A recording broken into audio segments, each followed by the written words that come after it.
आपने बड़ा खूबसूरत एक एनालिसिस किया और मैं आपकी बड़ी इज्जत करता हूँ। मैं पहले भी कहता रहता हूँ, मुझे फिर कहने दें, पीटीआई में जो चंद सीनियर आपकी वॉइसेस मेहरबानी। हैं वो इंटेलिजेंट हैं। You are one of them. I have lot of respect for आपकी यू। मैंने मेहरबानी। आपको सुना भी है कमेटीज़ में, आपका काम भी देखा हुआ है।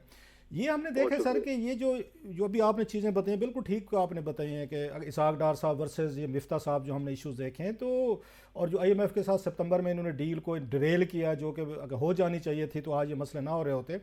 तो सेम हम थोड़ा सा पीछे जाएं तो इमरान खान साहब के दौर में भी इसी तरह के हमने देखे हैं, प्रॉब्लम उनको भी रहे हैं। पहले फौरी तौर पर वो उसको आईएमएफ के पास नहीं गए, जिसको बाद में माना खान साहब ने कहा हमारी गलती थी, आते ही हमें चले जाना चाहिए था।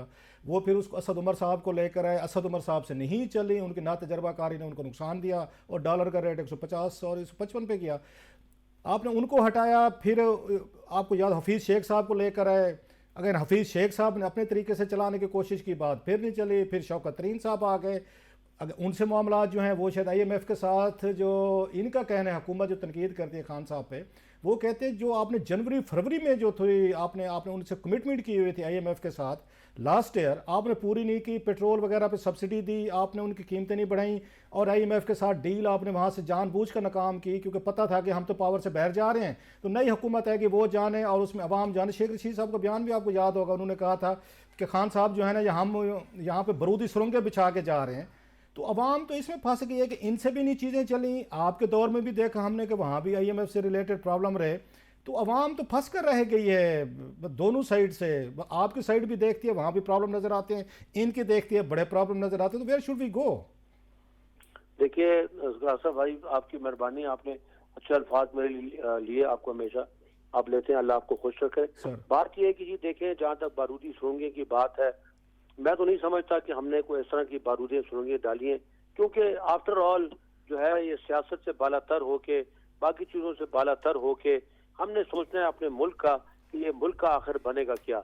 अगर मैं बारूदी सुरंगें डालता हूँ और कल जो है उससे निकल के कोई और आदमी आता है, वो उससे बड़ा इस मुल्क को करता है, तो असल में तो मुल्क तबाह हो रहा है, ये जो है अवाम तबाह हो रही है। और अवाम का यही बात है कि अवाम का गुस्सा एक दिन जरूर आएगा अगर हम अपने आप को उस वक्त ठीक नहीं करते।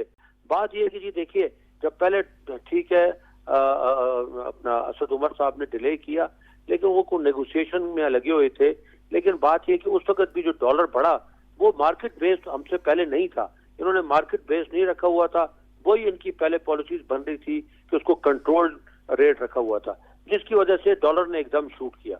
उसके बाद फिर डॉलर स्टेबलाइज भी हो गया, 170 172 पे जो है डॉलर इनको मिला था, यानी अप्रैल में अपना तकरीबन आप समझ लें कि मार्च के महीने में, मार्च 2022 में, जो कि एकदम अब शूट करके इधर चला गया। देखिए बात यह है कि इकोनॉमिक सिचुएशन तो इस मुल्क की ठीक नहीं है, और लेकिन मैं ये समझता हूँ कि और हमने भी जो काम किया उसमें भी हम बेहतर कर सकते थे, इसमें कोई शक किसी किस्म का नहीं है।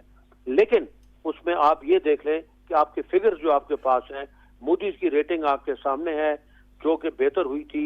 आपके जो है तो ये एशियाज की बेस्ट परफॉर्मिंग इकोनॉमी हो गई थी as far as your stock exchange is concern.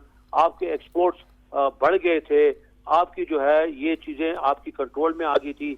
आपकी जो इंडस्ट्री है, खास तौर पे आपकी टेक्सटाइल इंडस्ट्री, खास तौर पे आपकी जो है ये कंस्ट्रक्शन इंडस्ट्री, ये बूम कर रही थी, तो उसकी वजह से एक एम्प्लॉयमेंट क्रिएट हो रही थी, उसकी वजह से तमाम ये चीजें थी।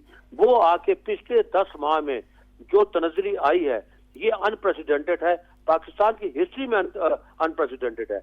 मैं समझता हूँ कि जो सन 71 में जो हमारे हालात थे, जो यहाँ पे तशवीश थी लोगों की, जो यहाँ पे बदगुमानियां थी, आज वो उससे भी बढ़ गई हैं।